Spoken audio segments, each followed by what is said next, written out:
Bismillahirrahmanirrahim. Assalamualaikum ya habib ilahil alamin. Assalamualaikum ya amiral mu'minin. Assalamualaikum ya qurrat aini rasuli rabbil alamin. Assalamualaikum ayyuhal batul as-siddiqah. Assalamualaikum ayyuhal mumtahanah al-maghsubah. Assalamualaikum ya ummal a'immah al-ma'sumin. Assalamualaikum ya sayyiday syababi ahli al-jannati ajma'in. Assalamu ala as-sadatil hadin al-mahdiyyin.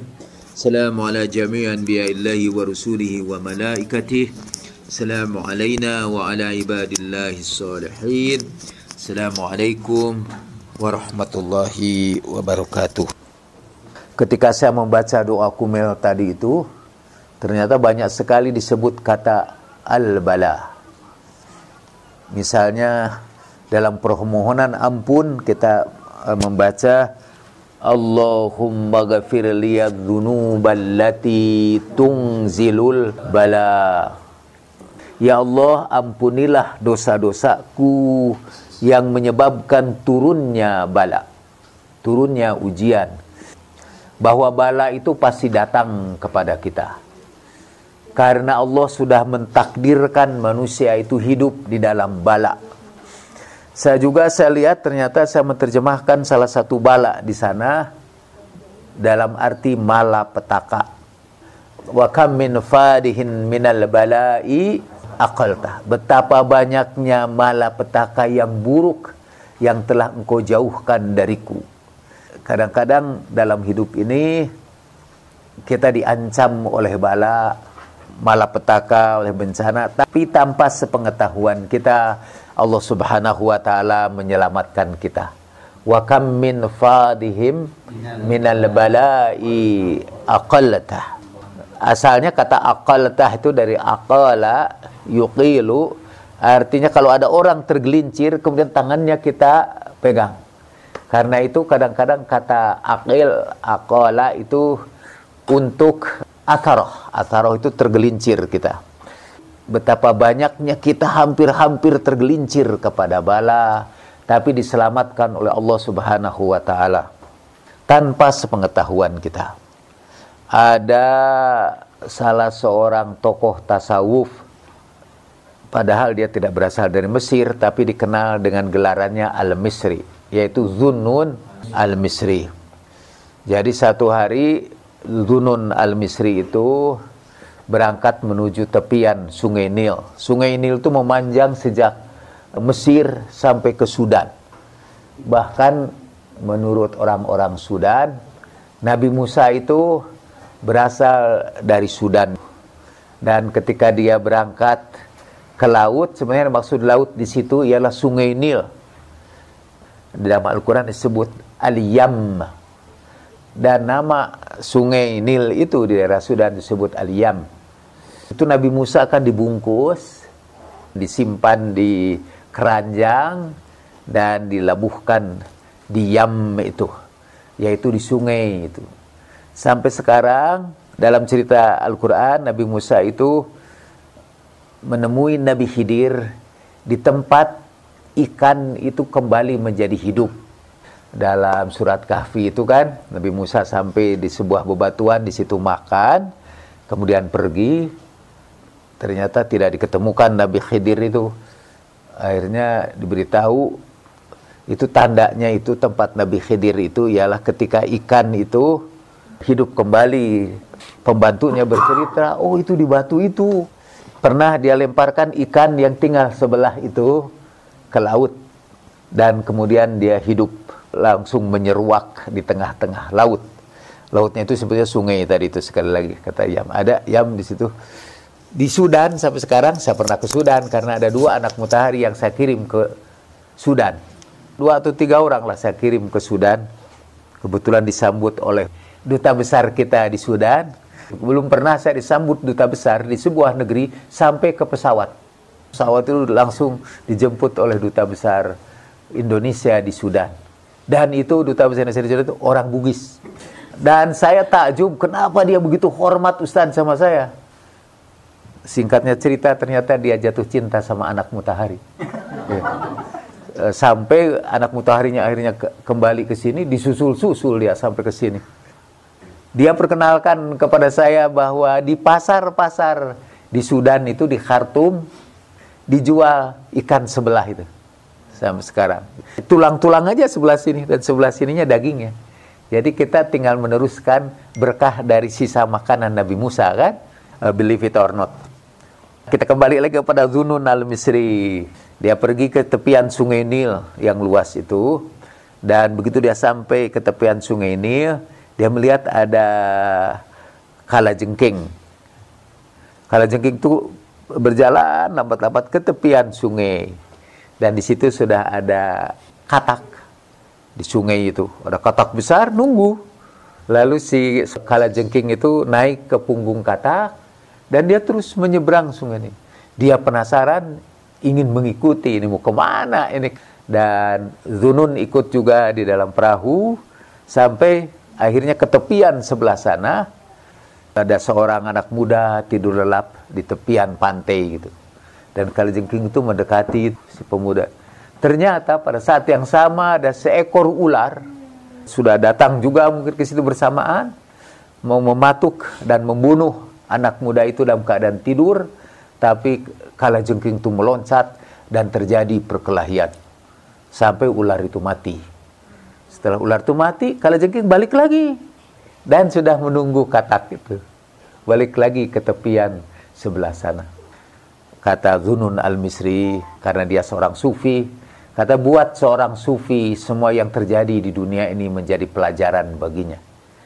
Fi kulli syai'in ibarah. Dalam setiap segala sesuatu ada ibrah, ada pelajarannya. Buat orang yang punya nazroh, kata segala sesuatu menjadi ibarah.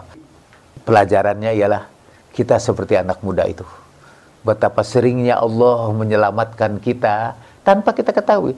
Dan si anak muda itu ketika kalajengking itu datang, sampai membunuh ular, sampai dia balik lagi. Dan tidak tahu. Sampai bahwa ada Dhunun al-Misri, seorang sufi juga tidak tahu dia. Kita tahu cerita itu karena yang cerita Dhunun al-Misri. Si anak mudanya ada cerita sama kita. Ada banyak sekali peristiwa-peristiwa dalam hidup ini yang Allah selamatkan kita dari bala itu karena pertolongannya. Wa kam min fadihin minal bala'i aqaltah. Betapa banyaknya bala-bala yang disingkirkan dari kita karena pertolongan Allah Subhanahu wa taala tanpa kita ketahui.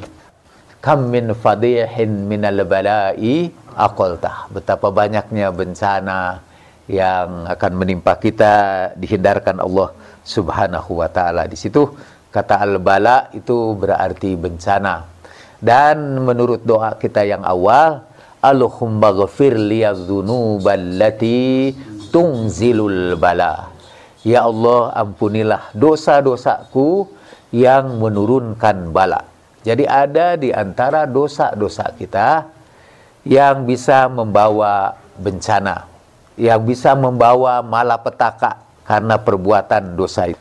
Dan di situ disebutkan dosa yang bisa mempercepat bencana, bahkan mempercepat kehancuran kita. Disebutkan juga dalam doa kumel itu. Dalam salah satu versi doa kumel itu Allahumma ighfir li dzunuballati tu'ajjilul fana. Sampai Imam Ali ditanya, ya Allah ampunilah dosa-dosaku yang mempercepat kebinasaan. Lalu ditanya, ya Amirul Mukminin, apa dosa yang mempercepat kita celaka, mempercepat ke bencana? Imam menjawabkan, memutuskan silaturahmi. Memutuskan silaturahmi itu artinya misalnya mencaci maki, memfitnah orang, menyakiti hati orang, itu memutuskan silaturahmi. Memutuskan silaturahmi itu bukan tidak salaman sudah 2 tahun, bukan. Karena yang satu di Amerika, yang satu di Indonesia, itu bukan memutuskan silaturahmi. Walaupun dekat, tapi kita menyakiti hati dia, itu kita memutuskan hubungan cinta kasih di antara kita. Atau orang yang kerjanya menyebarkan kebencian. Menyebarkan kebencian itu memutuskan silaturahmi. Itu akan mempercepat kematian kita. Dan ini udah dibuktikan secara ilmiah. Kalau saudara marah-marah setiap hari, maki-maki orang aja, boleh dicoba, bikin eksperimen. Sebulan aja setiap hari kita marah-marah, terus setiap hari marah, setiap hari marah. Insya Allah akhir bulan kita dirawat di rumah sakit. Kita akan menderita bukan saja gangguan jiwa, tapi gangguan fisik. Ya, detak jantung kita akan bergerak lebih keras. Adrenalin mengalir dengan cepat di dalam tubuh. Orang yang mempunyai potensi penyakit gula, marah aja sebulan. Kalau dia belum kena penyakit gula, di ujung bulan dia kena. Kalau dia penyakit gula, di ujung bulan mati. Itu tu'ajilul fana. Dia mempercepat kebinasaan. Ada seorang sahabat yang datang menemui Nabi Shallallahu Alaihi Wasallam ingin menghafalkan hadis-hadis Nabi. Ya Rasulullah, kata, ajarkan kepadaku sesuatu yang aku bisa menghafalnya. Waqlul alayya, tapi sedikitkan aja, kata. Lalu kata Rasulullah, la taghdab, janganlah kamu marah. Dihafalin itu, la taghdab, la taghdab. Pulang lagi menghadap Nabi, udah hafal ya Rasulullah, tambahlah. Lalu kata Nabi Sallallahu Alaihi Wasallam, la taghdab. Dia jadi dua yang dihafalnya, la taghdab, la taghdab. Dan terus dihafal. Datang lagi kepada Nabi ketiga kalinya, Nabi masih juga berkata, la taghdab, janganlah kamu marah. Kemudian fafakartu, kata, lalu aku fikir-fikir, kata dia, fa innal ghadaba tajma'u syarra kullah. Orang itu kalau sudah marah, dia mengumpulkan seluruh keburukan di dalam dirinya. Dia bisa bertindak emosional sehingga keliru dia mengambil tindakan, seperti pegawai kecil yang melemparkan televisinya karena marah dan menyesal buat televisinya belum selesai cicilannya. Dia mengumpulkan seluruh kejelekan tanpa pertimbangan, tanpa kontrol, tanpa pengendalian. Dia yang menulis Emotional Intelligence tuh, Daniel Goleman, ya. Kata Daniel Goleman. Kata Daniel Goleman itu ia sebut emotional hijacking. Disabot secara emosional. Untuk ini kita belajar neuroscience, belajar dari ilmu tentang otak.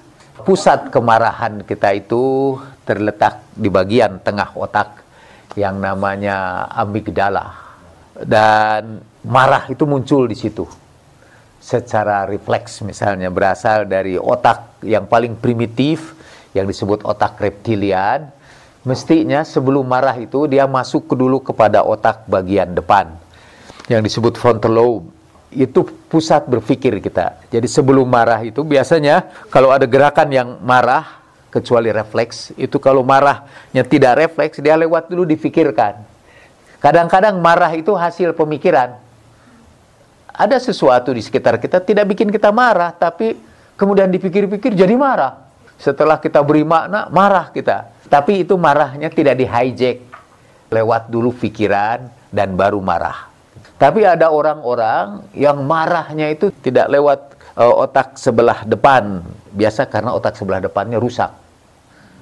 Dia akhirnya marahnya tidak terkendalikan. Akibatnya sangat buruk. Itu yang disebut emotional hijacking.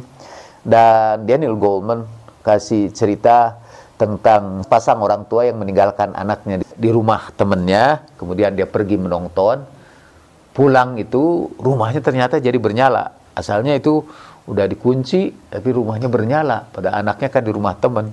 Jadi dengan mengendap-endap dia datang, pasti ada penjahat di situ. Ternyata anaknya itu sudah pulang duluan sebelum orang tua pulang dan sudah nyalain lampu, tapi dia ingin memberikan surprise kepada bapaknya. Ingin mengejutkan bapaknya, dia bersembunyi di toilet. Begitu datang bapaknya, dia meloncat, membuat bapaknya terkejut, dan bapaknya langsung menembak dia. Ya, disangka itu penjatuhan. Matilah itu anak. Itu emotional hijacking. Jadi mungkin rasa takutnya tiba-tiba membuat dia melepaskan tembakan. Nah, balaknya terjadi itu karena perbuatan kita. Jadi ada perbuatan kita yang menyebabkan Allah menurunkan bala. Dan perbuatan itu perbuatan dosa. Salah satu di antara perbuatan dosa itu menyakiti orang lain. Kalau kita sering menyakiti orang lain, insya Allah kita bakal disakiti lagi. Kata orang Jawa, Tapi ini terjemahannya bahasa Indonesia karena takut disalahkan bahasa Jawanya. Jangan mencubit kalau tidak mau dicubit. Kata orang Hindu itu hukum karma. Kata Islam itu hukum Tuhan. Wa jazaa'u sayyi'atin sayyi'atun mithluha dalam Al-Quran. Orang yang berbuat buruk itu akan mendapat balasan perbuatan buruk juga. Itu sudah hukum Tuhan di alam semesta ini. Karena itu alam semesta masih tetap jalan. Karena setiap yang berbuat buruk pasti akan dapat balasannya. Kadang-kadang itu berupa bala. Jadi salah satu penyebab bala adalah perbuatan kita, dosa-dosa kita. Tapi itu bala itu bisa dihapuskan insya Allah. Wa yamhu an kathir dalam Al-Quran. Ada sahabat Imam Ali berkunjung kepada Imam Ali, kemudian Imam Ali mempersilahkannya duduk di kursi. Tiba-tiba dia terjatuh dari kursinya dan luka-luka. Sampai Imam Ali membersihkan luka-luka. Ternyata ia lupa untuk membaca Bismillahirrahmanirrahim. Dan kemudian Imam Ali berkata, tidaklah seorang tersandung batu atau terjatuh atau terkilir atau terluka kecuali karena dosa-dosa yang pernah dilakukannya. Wa ya'fu an katsir. Tapi Allah memaafkan banyak sekali. Walaupun kita itu sebetulnya banyak dosa, misalnya banyak sekali kita ini dapat bala, tapi karena ampunan Allah Subhanahu wa taala, tidak seluruh perbuatan dosa kita dibalas dengan bala. Sebagian besar dihapuskan itu dengan ampunan Allah Subhanahu wa taala. Karena itu doa kumel dimulai dengan Allahumma ghfirli dzunuballati tungzilul bala, atau Allahumma ghfirli dzunuballati tughayyirun ni'am. Ya Allah, ampuni dosa-dosaku yang mengubah nikmat itu menjadi bencana. Allahumma ghfirli dzunuballati tughayyirun ni'am, Allahumma ghfirli dzunuballati tungzilun niqam. Ya Allah, ampuni juga dosa-dosaku yang menyebabkan turunnya bencana. Allahumma ghfirli dzunuballati tahbisud du'a. Ya Allah, ampuni dosa-dosaku yang menyebabkan doaku tertahan, tidak dikabulkan Allah Subhanahu wa taala. Dosa-dosa kita bisa menyebabkan terjadinya bala. Bala itu bisa berada dalam tubuh, bisa juga bala misalnya dalam perusahaan dagang kita. Dahulu ada seorang pedagang dari Tabriz, di negeri tempat Samsudin tinggal. Murid Samsudin Tabrizi namanya Jalaluddin Rumi. Dan dia jadi tempat bertanya. Ada seorang pedagang dari Tabriz datang ke Turki, Konya sekarang itu. Di situ ada kuburan Jalaluddin Rumi. Waktu saya ke Turki, saya sempat berkunjung ke kuburan Jalaluddin Rumi. Orang-orang hanya menjadikan itu sebagai objek turisme aja.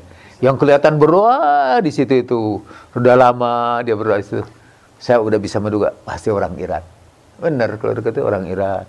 Yang lain-lain itu Sunni-Sunni yang berkumpul di situ ya biasa aja. Paling-paling saya aja yang mimpin.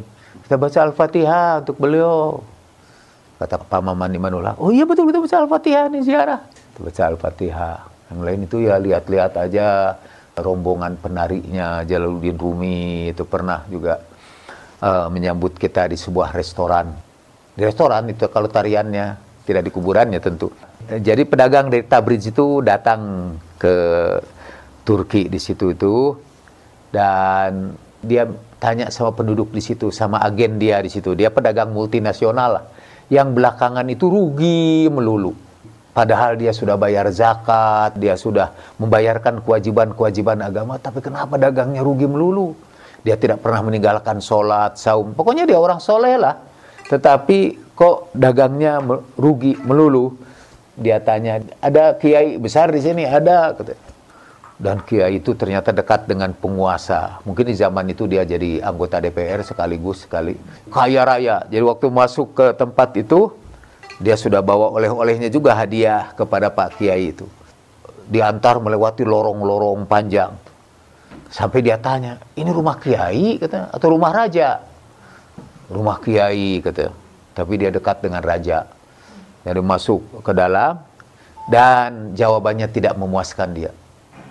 Mungkin Anda tidak bayar pajak. Udah bayar pajak. Anda tidak bayar Zakat, saya udah bayar zakat, pokoknya semua. Pokoknya tidak memuaskan lah. Jadi dia pulang, tolong cari kiai beneran lah. Kalau bisa yang tidak kaya gitu. Jadi dia menduga yang kiai benerannya itu biasanya tidak kaya. Wah, saudara sekarang sedang diajari oleh kiai yang tidak beneran. Karena baru saja kaya dan dekat dengan raja. Akhirnya diantarlah ke madrasahnya Jalaluddin Rumi. Jadi Jalaluddin Rumi sedang menghadap ke tembok itu. Sambil baca buku, dia menghadap ke tembok itu. Dia tidak lihat ke belakang. Begitu datang rombongan pedagang dari Tabriz itu, oh, kamu datang ke sini dengan membawa sedekah lah. Berikan sedekah itu kepada orang-orang di depan pintu madrasah itu. Dan jangan berikan kepada aku. Wah, ini benar-benar ini kiai. Gak lihat, dia sudah tahu, dia juga bawa sedekah. Walaupun kan logis bisa saja udah diduga kan. Emang harusnya begitu, kalau mau ketemu saya misalnya harus bawa sedekah juga. Jadi, dan itu dulu udah jadi tradisi mungkin di situ. Jadi udah, kalau kita tidak percaya karomahnya para wali. Tapi bagian yang kedua ini kita tidak bisa mencari alasan logisnya. Kenapa Jalaluddin Rumi tahu? Kata Rumi, coba kamu perhatikan ke tembok itu, diusap temboknya begitu, dan tiba-tiba dia melihat dirinya berada di sebuah pasar di negeri Farangi gitu kata. Farangi itu dulu istilah untuk Prancis sekarang ini. Tapi dulu dalam bahasa Persia itu Persia lama, sekarang Farongsi. Lalu dia lihat dan dia berada di pasar di negeri Farangi dan dia melewati orang yang sedang tidur, kotor tidur di situ itu, tercium baunya tidak enak. Pedagang dari Tabriz itu melangkahi dia sambil meludahinya. Lalu kata Rumi, kalau Tuhan ingin mengembalikan kembali rezeki kepadamu, kata, pergilah ke sana. Turun dari kudamu, minta maaf kepadanya, dan bersihkan debu-debu yang kotor dari tubuhnya dengan genangan air matamu. Gitu ceritanya. Dan akhirnya kembali lagi, datangnya beruntung lagi. Jadi ternyata yang menyebabkan bala dagangannya jadi tidak laku begitu itu, dia mengalami kebangkrutan karena dosa menyakiti waliullah. Sebetulnya cerita ini masih panjang. Inti persoalannya ialah bahwa kadang-kadang Allah menurunkan bencana kepada kita karena dosa-dosa yang tidak kita duga berakibat seperti itu. Allahumma ghafir liyadh-dhunuballati tungzilul bala. Ya Allah, ampunilah dosa-dosaku yang menjadi sebab datangnya bala bencana. Kalau Allah keburu mengampuni, tidak jadi itu. Jadi dagangan kita hampir bangkrut, tapi kita mohonkan ampunan. Allah bebaskan kita. Dan memperoleh ampunan itu tidak selalu baca doa Allahumma ghafir liyadh-dhunuballati tungzilul bala, tapi bersedekah juga itu adalah cara untuk memperoleh ampunan Allah Subhanahu wa taala, dan itu bisa juga membebaskan kita dari bala. Di samping kita bersyukur bahwa Allah telah menyelamatkan kita dari berbagai bala tanpa kita ketahui. Wa kam min fadihim minal bala'i aqalatah. Betapa banyaknya bencana-bencana buruk yang seharusnya menimpa kita telah disingkirkan Allah Subhanahu wa taala. Wa ma taufiqi illa billah, alaihi tawakkaltu wa ilaihi unib. Wassalamualaikum warahmatullahi wabarakatuh.